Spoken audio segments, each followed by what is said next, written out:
भाषा को पढ़ाने वाले गुरुजी हमें तारों का सवाल पूछना नहीं भूलते। आज हम देखेंगे कि इस समस्या का समाधान क्या है और इसको देखते ही झट से कैसे हल किया जा सकता है।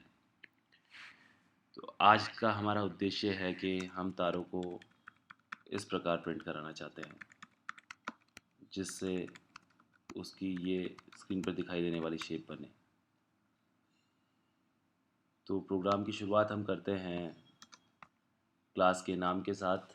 जो क्लास का नाम है यहाँ पे स्टार, और प्रोग्राम का नाम भी स्टार ही होगा, और एस जो है स्टार का वो हमेशा बड़ा होगा।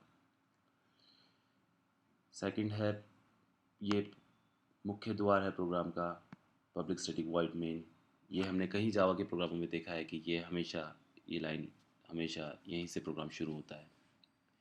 स्ट्रिंग के आगे स्क्वायर ब्रैकेट लगे हुए हैं। जब भी आप इस प्रकार के ब्रैकेट देखें तो समझ जाएं कि यहाँ पे एक एरे के बारे में बात हो रही है। आर्क्स यहाँ पे आर्गुमेंट के लिए यूज़ हुआ है।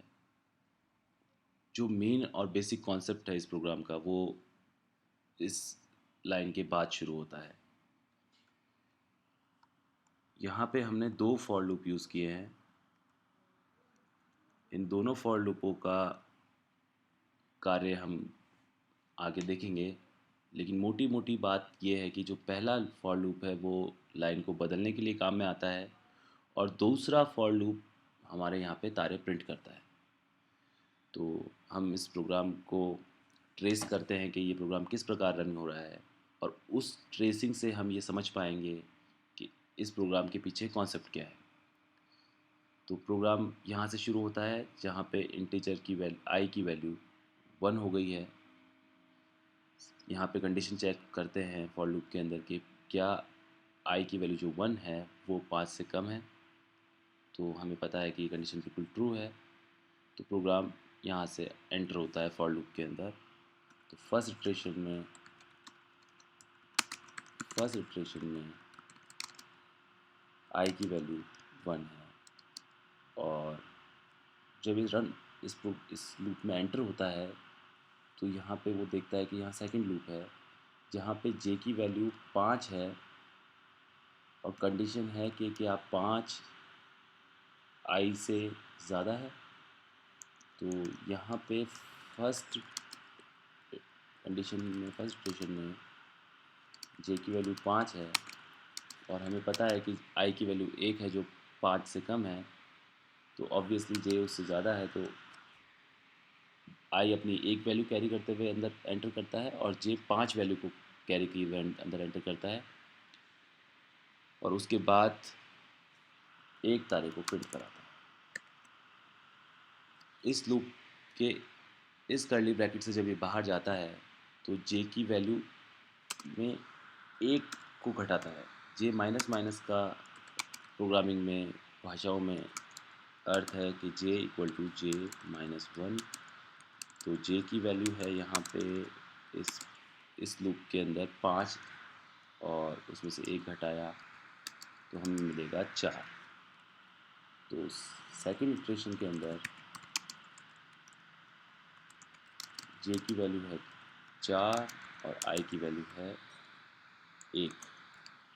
क्योंकि हम ऊपर वाले लूप में अभी नहीं पहुँचे हैं तो आई की वैल्यू सेम रहेगी हर इटरेशन में, और फिर एक तारा प्रिंट हो जाएगा। फिर थर्ड इटरेशन चलेगा, और ये तब तक चलता रहेगा ये लूप जब तक हमारी कंडीशन जो j is greater than equal to I false नहीं हो जाती। तो हम देखते हैं कि एक लूप कब तक चलेगा। यहाँ पे 3 हो जाएगी, और एक तारा प्रिंट और हो जाएगा। फिर ये थर्ड इटरेशन है,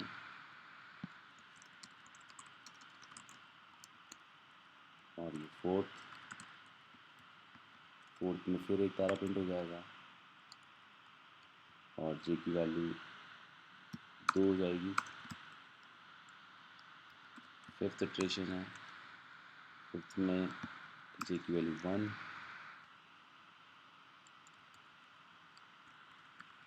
और आई की समान एक ही रहेगी, और एक तारा और प्रिंट हो जाएगा। सिक्स्थ इटरेशन का ये प्रयास तो करेगा पर इस लूप में एंटर नहीं हो पाएगा क्योंकि ये कंडीशन यहाँ पे फॉल्स हो जाएगी। ये जब जे की वैल्यू यहाँ पे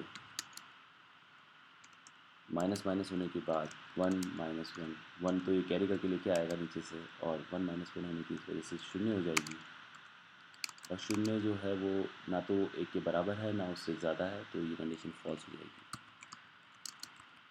तो इस लूप में ये एंटर नहीं हो पाएगा इस कारण से।